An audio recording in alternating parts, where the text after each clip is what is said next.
We have breaking news out of Chicago as the Cubs send Alex Bregman to Colorado, retaining 100% of his $18 million salary.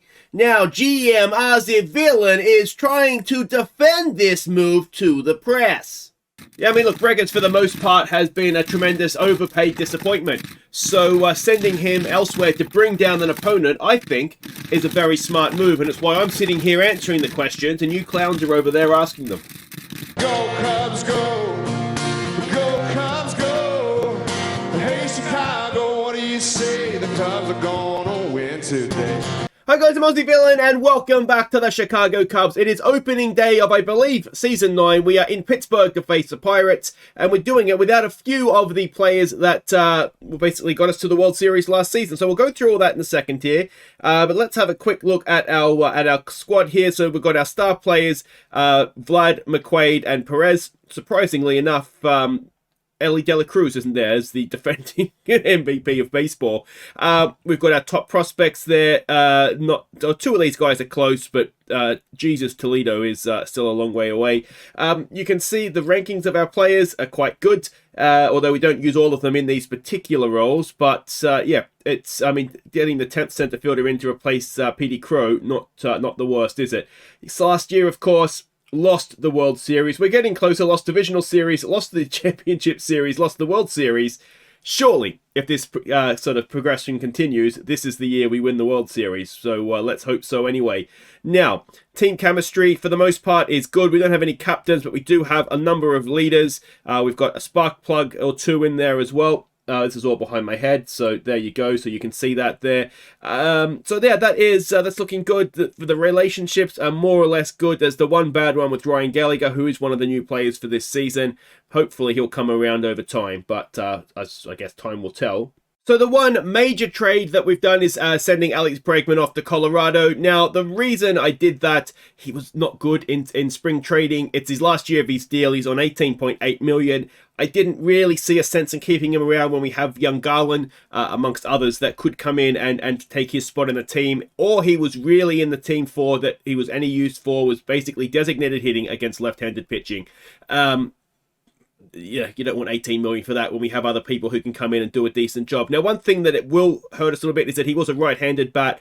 We are massively overloaded with left-handed batters right now, but I still don't think all those things considered, it was worth keeping him around for. Now, the person that we got in, we're keeping in mind that we basically gave him away for nothing, is this guy, Kurt Costanzo. Now, not expecting anything from him. He's never played Major League Baseball before, which was one of the big pluses for him, to be honest, so we didn't have to actually then take on an additional wage. But he's not the worst. There's an okay bat there. There's an okay defensive player. There's a good base runner. So we'll see. Was he AAA? Yeah, so he's in AAA right now. So we'll see how he goes there. And if we need him, he's there. If we don't, hopefully we don't. Now, if we have a look at the home screen here, and if you're on the Discord, you would have seen this earlier. Sandy Alcantara is out. We don't know when he's coming back. Strain oblique. It was originally 5 weeks, which would have taken him a season or a week or two into the regular season, but now we don't know. And the other one that is missing is Bryce Eldridge. Strained hamstring, 4 weeks. Shouldn't have a long-term effect on his pitching or his hitting or anything else. He's a bit of obviously an Ohtani light for us. But yeah. He will be back and come back in when that opportunity arises. So let's have a look at how spring training got on.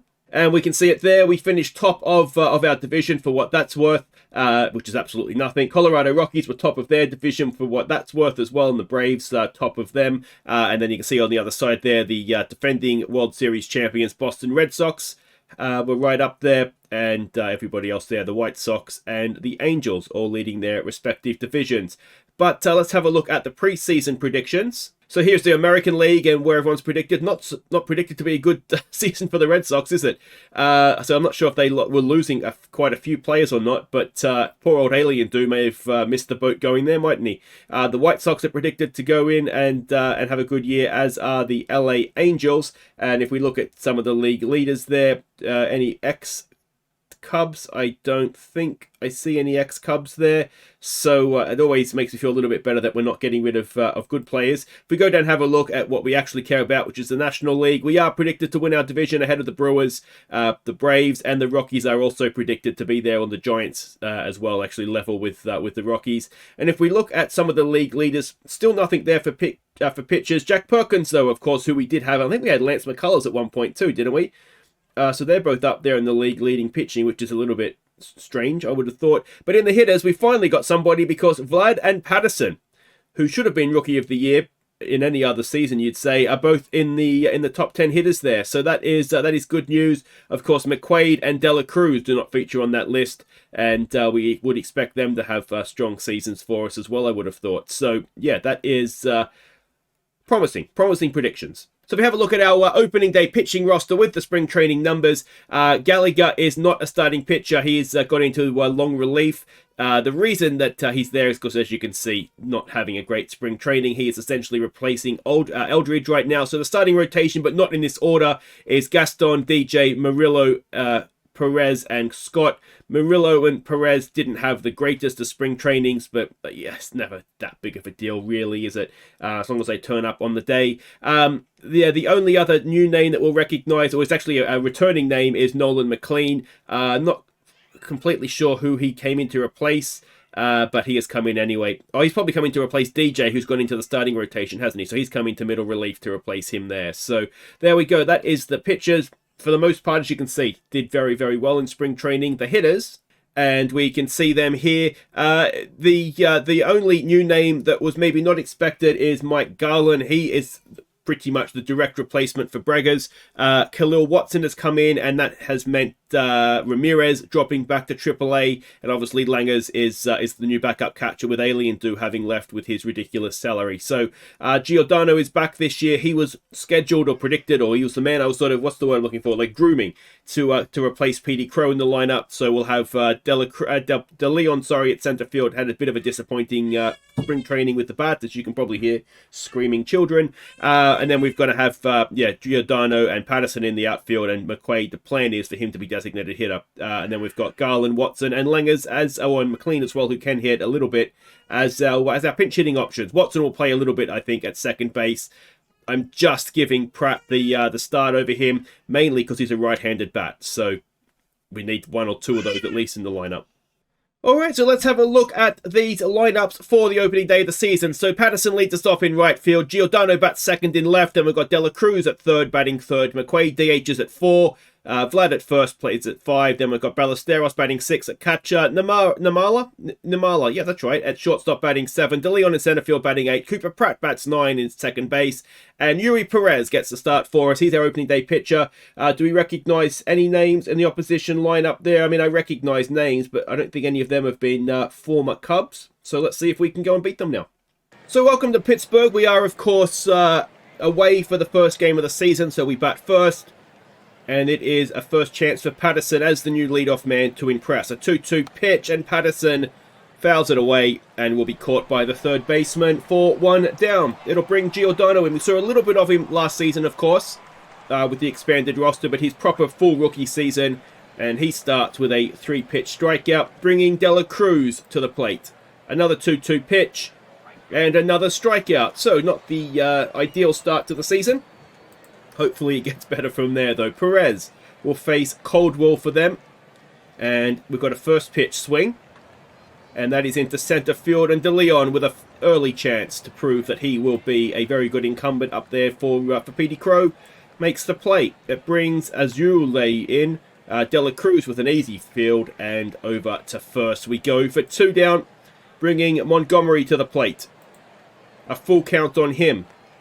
And a strikeout by Perez to finish the first. So not much action if you enjoy hitting in that one. McQuaid will lead us off in the top of the second. A 1-2 pitch. And McQuaid gets a good piece of that into right center field. And William McQuaid will start the season off with a double. Excellent work.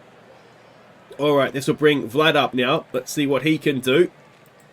Another full count. Vlad strikes out, so that is 1 away. It'll bring up Ballesteros. A 2-0 pitch. Ballesteros into right field. That's going to drop in. Is it going to score McQuaid? He had to wait. And he does indeed stop at third. So runners at the corners with one away for Namala, who had quite a good spring training actually, and he is not hitting a double play, has he? One? No, just one. So he does drive in the first run of the season. McQuaid across the plate, and it'll bring up De Leon now. I toyed with the idea of leading off with De Leon, but I just don't think his bat is quite reliable enough, and he's not as good of a base stealer as Petey Crow was, so I don't think it was worth doing. But time will tell. Maybe as the season goes on, that will change. So Ledbetter will lead them off. He pops it up. De Leon comes in again, and that is one away. I do think you look at that defensive outfield, and we did kind of land on our feet, didn't we, with losing Petey Crow. A 3-1 pitch, and that is a ground ball past Dela Cruz into left field, and Giordano with his first action of the season in the field, and it is a one-out double. So, let's see what we can do with Tamar Johnson now. A 2-1. And there's a ground ball. Should be easy enough for Namala over to first, and that is 2 away. In will come Arroyo now.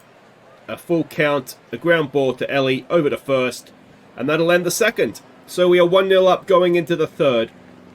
And it is Cooper Pratt with his first at bat of the season to lead us off. A full count. And Cooper Pratt strikes out. And that is 1 away. Now, one question I have actually is... so Namala, who reached on fielder's choice, that doesn't count, does it, as sort of on-base for on-base percentage? Because he brought into the season a 9-game on-base percentage streak. But I'm assuming fielder's choice doesn't count, because technically this is what I'm thinking. I know it doesn't count for batting average because you've not got a hit, you've reached on fielder's choice, but you have made it on base. But I'm assuming fielder's choice is taking that out of the equation as well, which then begs the question. And these are all ones for the comments, I suppose. If you strike out, the catcher drops it, and you reach first, does that count for on base percentage? Yeah, all you baseball statisticians out there, those are two questions that I genuinely don't know the answer to, and I would not quite understand the best way to even search for that, I don't think. But there's a strikeout for 2 down. There is a runner at second, and it is the 0-for-1 Azuje coming up. He grounds it to Dela Cruz, and we get around that hit as well. So very nicely done through 3. We're 1-0 to the good, and it is Dela Cruz to lead us off in the top of the 4th. He is 0-for-1 today. It's a full count. And Dela Cruz strikes out again. In comes McQuaid. Hit the double last time up, of course. A 1-0 pitch. And McQuaid gets under one. Sends it straight up. Third base makes the catch. And that'll be 2 down for Vlad now, who's 0-for-1. A 1-2 pitch. And Vlad grounds it to the third baseman to end the inning. It brings Montgomery up. He is 0-for-1 to face Perez. A first pitch swing. What do we got here? That is a ground ball. Cooper Pratt has it over to first, 1 away. There is quite a bit of pressure on Cooper Pratt. Now we've got Khalil Watson in. Now he of course, he's won a World Series now. He can tell us all about it, what it was like, as Perez gets another strikeout for 2 down. Carlos Correa comes up. 1-for-1 he is. An 0-2 pitch. And down the third base, Dela Cruz has it over to Vlad. And that'll do it for the 4th. So it's a tight one, isn't it? Still 1-0 going into the 5th. And Ballesteros, 1-for-1, will lead us off. A 2-0. Ballesteros into left field. That is going to be caught, though. I thought for a second it was going to drop down. But no such luck. So Namala, 0-for-1. And he strikes out. So that is 2 down for De Leon now, who's 0-for-1. It's a 1-0 pitch. And De Leon grounds it to the shortstop to end the top of the 5th. Alright, Perez to face Johnson, who is 0-for-1. It is a 2-2 pitch.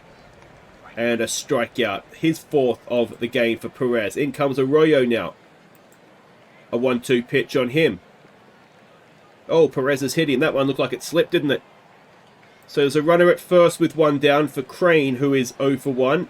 First pitch, it looked like a little floaty one. It's got past Dela. I thought it was going to be a double play ball, but it's got past Dela Cruz into left field. And Giordano's forgot to throw it. And that ties the game with an RBI double. Piaz comes in now. He's 1-for-1. A 1-0 pitch. And that is a ground ball. Pratt has it over to first, but the runner will go to third with 2 down. And it is Caldwell coming in 0 for 2. We keep the O, we keep the lead. It's a ground ball. Namala over to first. And we'll go to the 6th, tied at 1. In comes Cooper Pratt, 0 for 1 today. A 1-0. Cooper Pratt grounds it to the second base. Second base is Union there. 1 down. In comes Patterson, 0 for 2. A 1-1 pitch. Patterson, oh, I thought he got a little bit more of that, but he's thrown out at first by the covering pitcher. So 2 down now for Giordano, who is 0 for 2. A 1-0 pitch. Giordano, that's going to be caught, and that'll end the top of the 6th. I do wonder if it's a little bit too much pressure putting Giordano so high up the order, but yeah, it's the too many lefties in the lineup trying to figure out where they all go. The other options would be Ballesteros maybe going up there or De Leon batting second, but yeah, we'll see. We'll see how he goes, and if we need to drop him a little bit further down, then we can do just that, as Patterson makes the catch to start off the bottom of the 6th. Montgomery now, who's 0 for 2. A full count. And that is popped up, I think, into left field. Giordano's there, makes the catch. So that is 2 away for Ledbetter, who is 0 for 2. It's an 0-2 pitch. And that is into centre field. De Leon can only field it on the bounce. And it'll be a 2-out single. And Correa will come in. He is 1 for 2. An 0-1 pitch. That is into left centre field. And that is going to go all the way to the wall. And that might even give them the lead. And no, they stop at third. So 2 out. Runners at second and third. Perez will continue to Johnson, who is 0 for 2.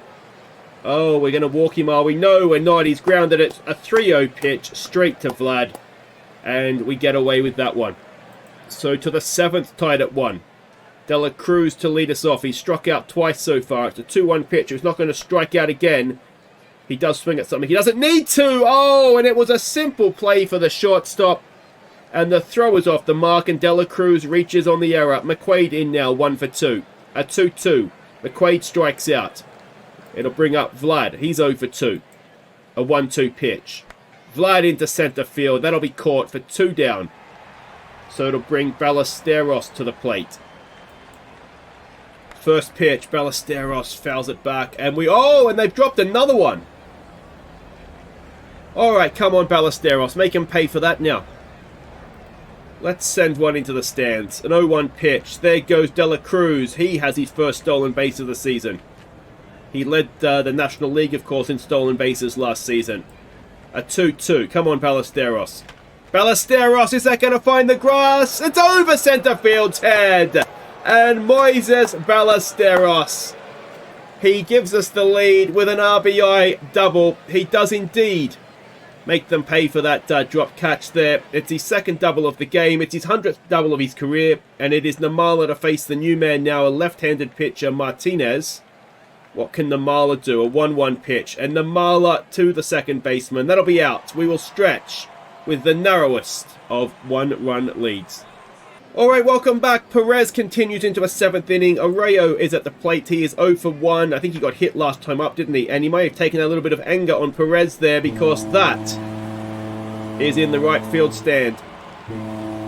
So the lead lasted about 2 pitches. The third one went over the fans, and that is a 370-foot game-tying home run.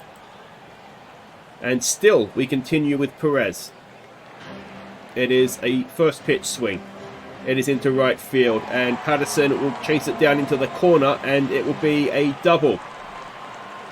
So none out, runner at second, tied at 2. I mean, not that Perez, on the face of things, has done particularly badly, but it just feels like it's maybe he strikes out somebody there, so that is excellent. And Lonsway will now come in. An 0-2 pitch. It could well be Lonsway's last season with us, I think. I can't remember if he's... Oh, and he's given up a lead, as that is all the way to the fence. So a 1-out RBI double gives the Pirates a 3-2 lead. And Arege will come in, and we're going to gift him first base. And in will come Montgomery now, who's 0 for 3. A 1-2 pitch. That is popped up. De Leon comes in, makes a simple catch. Runners say where they are. 2 down for Ledbetter, who is 1 for 3. It's a 1-0 pitch. It gets away from Ballesteros. Lonsway is not looking like an $8.5 million pitcher right now, is he? A 3-0. And we load the bases with 2 out. We've already given up 2 runs this inning. It is Correa to the plate, who is 2 for 3. It's a 2-2 pitch. And De Leon needs to catch that. He can't. And it is another 2 runs across the plate. It is now 5-2 to the Pirates. Lonsway's bottle job of this one is complete. And Johnson will come in 0 for 3. Still runners at first and second, of course, as that goes into right field. Patterson, can he stop a run coming across? No, he cannot. And Lonsway will be getting traded at the conclusion of this game, I think. I was borderline on whether he'd keep him for this year or not anyway. The main reason we did is Duran now comes in. I was supposed to trade him this season too, wasn't I? And the bottom of the 7th has just gone all wrong. 5 runs we've given up, and we're not done yet. There's runners at second and third, and make that first as well. So bases are loaded again. Crane to the plate, 2 for 3. First pitch gets away from Ballesteros. It's now 6 runs in this inning. We've picked up right where we left off in the World Series, haven't we? And that is into center field. That'll be another 2 runs, and that is 8 runs we've given up in the 7th, and the game is over. And suddenly you look at it, we've had 3 hits all night. And it makes you think, what is left of this team? Finally, that innings finishes, but it doesn't really matter anymore because it is 9-2. De Leon will lead us off. A 1-2 pitch. And there's a strikeout. The good news, I suppose, is that it can only get better from here, you would have thought. Another strikeout there. Cooper Pratt forgets to swing. Bringing up Bobby Patterson. He is 0 for 3. A 1-1 pitch. Bobby Patterson into center field, and he will be caught. So, I mean, they're doing the right thing here. There's no point dragging. Just get it done, go home, start again. Duran will face Coldwell. A 1-1 pitch, and that is a ground ball over to first and 1 away. Well done to Dela Cruz on that one. Melton is coming in to... now, there was an injury, wasn't there? So he's coming in to replace the designated hitter, I assume. He grounded out to the second baseman, though, so that is 2 down. And Montgomery will come in now. First pitch swing from him. And, yeah, that is now 10-2 as he crushes one. So, yeah, I mean, we've had better opening days. It's never nice to get sent for double digits, is it? That's 434 feet as well. Ledbetter now comes in, a 3-1. And we issue another walk. Correa now, who is 3 for 4. What an opening day he's had. Another 3-1 pitch, another walk. And it'll bring Tamar Johnson in, who is 1 for 4. A 1-0 pitch. And that is popped up. De Leon is there. Thankfully makes the catch. And we have one more inning to bat to end this what has turned into a bit of a nightmare, actually. Giordano, who's 0 for 3. A 2-2 pitch. Giordano to the first baseman, 1 away.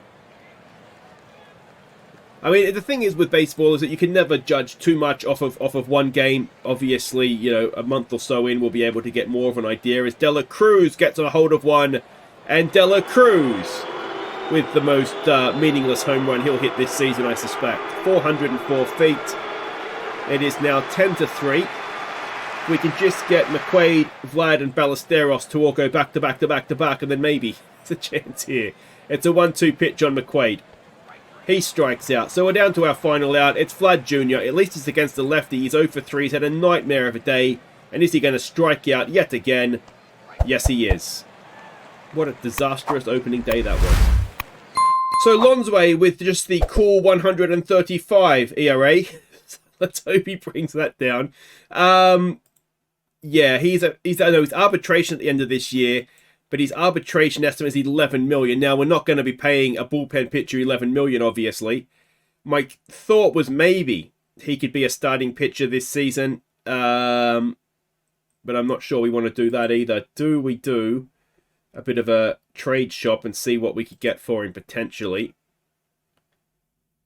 Well, that tells a story, doesn't it? So, to be fair, on the back of that performance, not really anybody's going to want him, are they? So, yeah, we'll see what happens with that. But we'll put that down to a bad opening date, and we'll try again next time.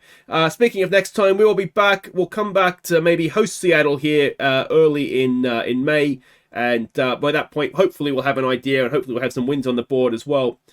As I said, the thing with baseball is you don't want to panic, do you? It's one day, it can happen, but we need to make sure we're winning more games than not between now and then. So until then, guys, I've been Aussieville, and thank you for watching. If you have enjoyed that for some reason, hit thumbs up. And yeah, I'll see you for Seattle. Take care.